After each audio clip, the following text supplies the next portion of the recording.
साधारण त्योहार नहीं है। यह वह दिन है जब पूरे साल की दिशा बदलने की शक्ति होती है। शास्त्रों में कहा गया है कि जिस दिन सूर्य देव अपनी चाल बदलते हैं उसी दिन मनुष्य के भाग्य की दिशा भी बदल सकती है। और यही कारण है कि मकर संक्रांति को साल का सबसे गहरा, सबसे प्रभावशाली और सबसे निर्णायक दिन माना गया है।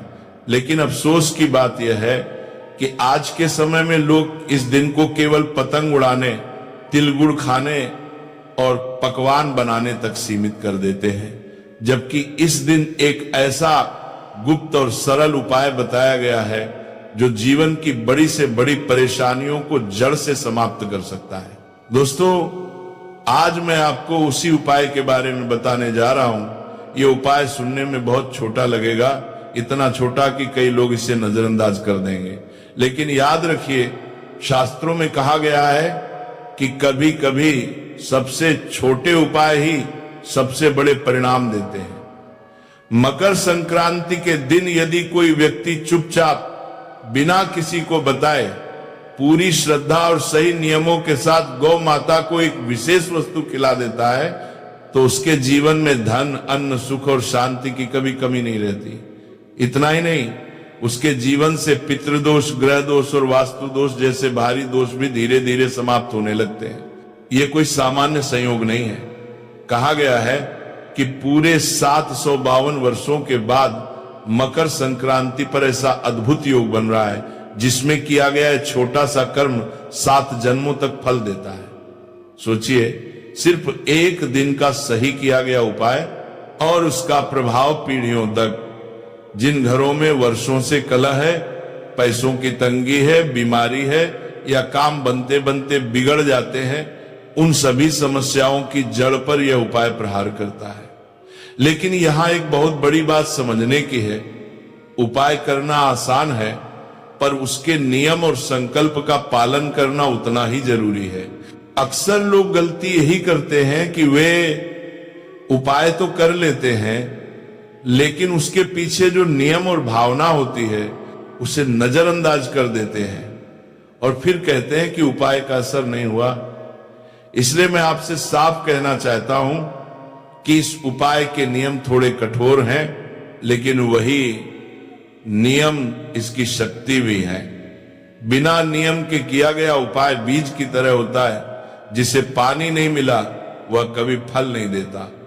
इसलिए मकर संक्रांति के दिन गौ माता को क्या खिलाना है, कैसे खिलाना है, किस समय खिलाना है और मन में क्या संकल्प रखना है, ये सब जानना आपके लिए बेहद जरूरी है।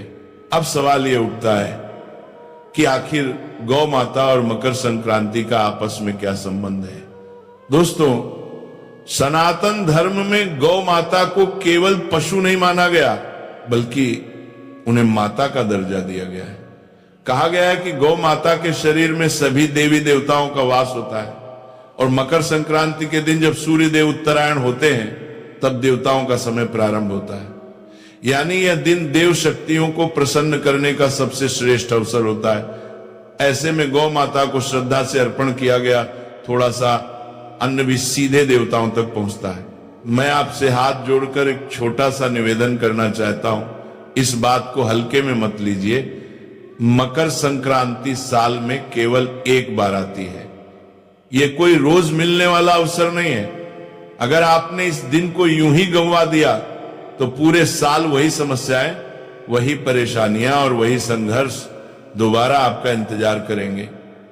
लेकिन अगर आपने इस दिन सही भाव, सही नियम और सही संकल्प के साथ ये उपाय कर लिया तो आने वाला समय आपको खुद बताएगा कि आपने कितना बड़ा निर्णय लिया था। आगे मैं आपको विस्तार से बताऊंगा कि वह मेरा मेकअप बहुत अच्छा हुआ था, पर मुझे सबसे अच्छा तब लगा जब मेकअप आर्टिस्ट ने बोला कि मेरी स्किन काफी। गुप्त वस्तु क्या है जो गौ माता को खिलाई जाती है, इसके नियम क्या हैं, किन सावधानियों का पालन करना जरूरी है और यह उपाय किन किन रास्तों से आपके जीवन में धन, सुख और शांति लेकर आता है। इसलिए इस बात को अंत तक ध्यान से सुनना और समझना बहुत जरूरी है। क्योंकि यह जानकारी केवल जानने के लिए नहीं बल्कि जीवन बदलने के लिए है। क्योंकि मकर संक्रांति सिर्फ एक साधारण दिन नहीं है। इसी दिन सूर्य की चाल बदलती है। एक इसी दिन प्रकृति का एक नया हिसाब शुरू होता है।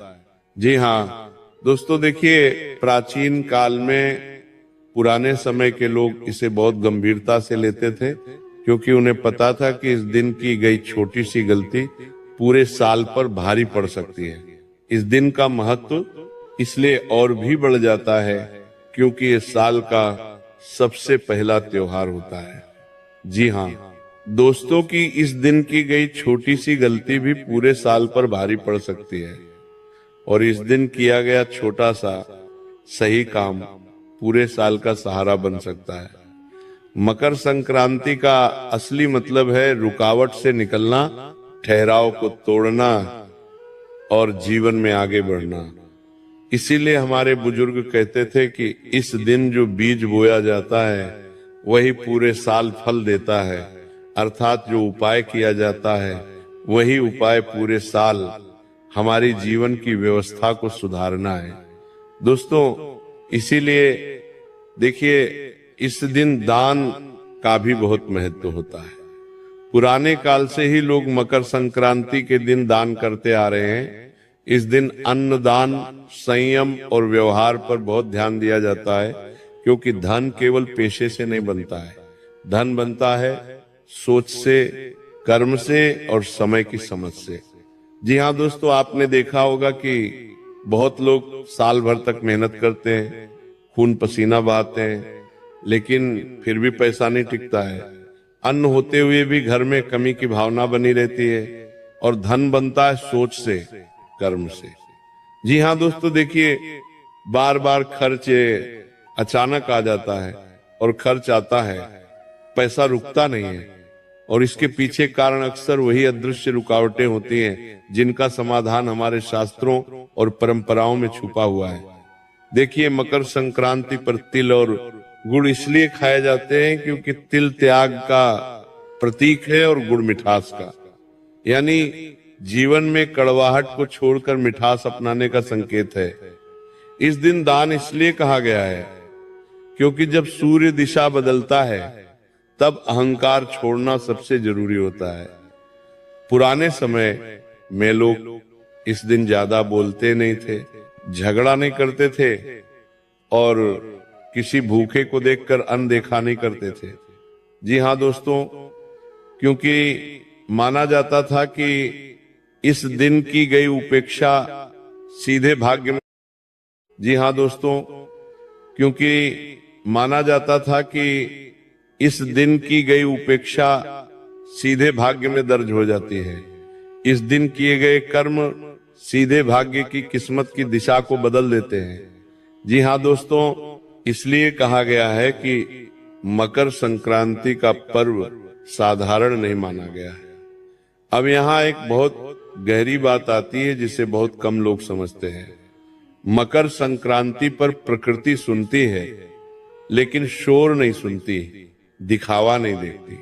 मकर संक्रांति का पर्व है सिर्फ भावना और मौन को, किए गए कर्मों को ही पहचानना, यानी कि जो गुप्त उपाय और जो गुप्त कार्य अगर हम मौन रहकर करेंगे, सबसे छुपा कर करेंगे, तभी उसका फल हमें प्राप्त होगा। दोस्तों इसीलिए जो लोग इस दिन कैमरा लगाकर लोगों को दिखाकर दान करते हैं उन्हें संतोष तो मिलता है लेकिन स्थायी फल नहीं। क्योंकि देखिए आज के समय में लोगों ने दान पुण्य को भी एक ट्रेंडिंग टॉपिक बना दिया है। गौशाला में लोग जा रहे हैं तो वहां पर फोन निकाल कर खड़े हो जाते हैं, गाय माता को चारा खिलाते हैं, किसी अन्न और धन का किसी गरीब को दान कर रहे तो उनके साथ फोटो खिंचवाते हैं, वीडियो बनाने लग जाते हैं, लोगों को दिखावा करते हैं। लेकिन शास्त्रों में बताया गया है कि दो चीजें हमें हमेशा लोगों से छुपा कर करना चाहिए, पहला दान और दूसरा पूजा पाठ और ध्यान। क्योंकि ये दो चीज जितनी छुपी हुई रहेंगी उतना फल आपको मिलेगा। जल्दी ही तो देखिए कि अब धीरे धीरे मैं आपको उस दिशा में ले जा रहा हूं जहां असली रहस्य छुपा है।